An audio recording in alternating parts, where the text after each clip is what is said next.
Welcome to part 5 of the router hacking video series. Now in part 4, we saw how to use the Snmp enumerator utility to go ahead and launch Snmp attacks. Now in this video, we are going to demonstrate another utility using which Snmp information can be pulled from the router. So let's quickly log into the router to verify that Snmp is enabled, and basically that the community string is assigned with read-write permission. So even a read-only permission would also do. So there it is, community public authorization read-write. Let's log out from the router and now go to our backtrack instance. Now we are in the directory enumeration Snmpenum. Right, let's go ahead and look at this file called cisco.txt in the same directory.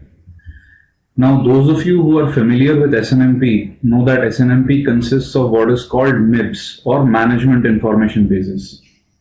Basically this is nothing but a tree of the various kinds of information which can be available via Snmp.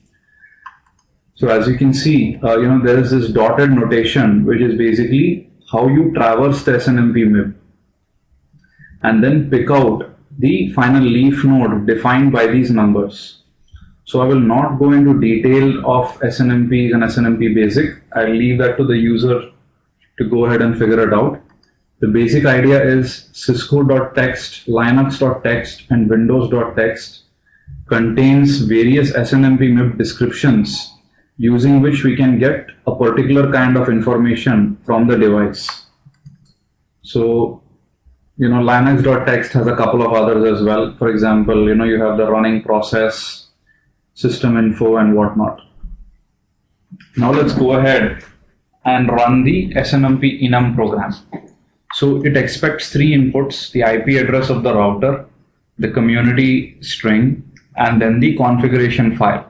Now the config file is nothing but any one of the Cisco, Linux or Windows.txt files which have a description of exactly what information needs to be pulled out or requested via Snmp from that device. So let's go ahead, run Snmp even, give the IP address of the router. The community string right now, as we know, is public. And let's go ahead and give cisco.txt as the input file. So as you will notice, as soon as we run this, a lot of messages are printed where here we see the interfaces have been pulled out. However, there are no interface descriptions. System info is just viata.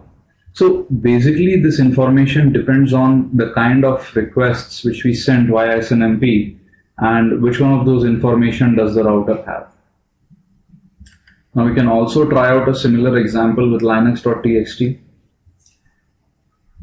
And we find a lot of other information here, just like in the previous video.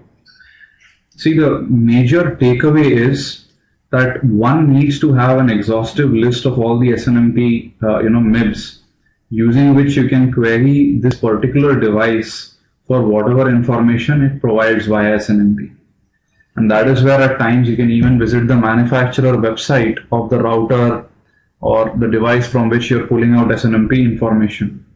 And there they would have an exhaustive listing of all the info you can pull out of Snmp. So well, that's all for this video. The key takeaway is that look at Viata's Snmp description on your website. See if you can get hold of the MIBs from the Viata router. There's a directory where you have all the dumps, and from that probably try writing your own config file for Snmpenum. That's all for this video. Would request you to leave a comment behind, as that encourages me to make more videos. Thank you.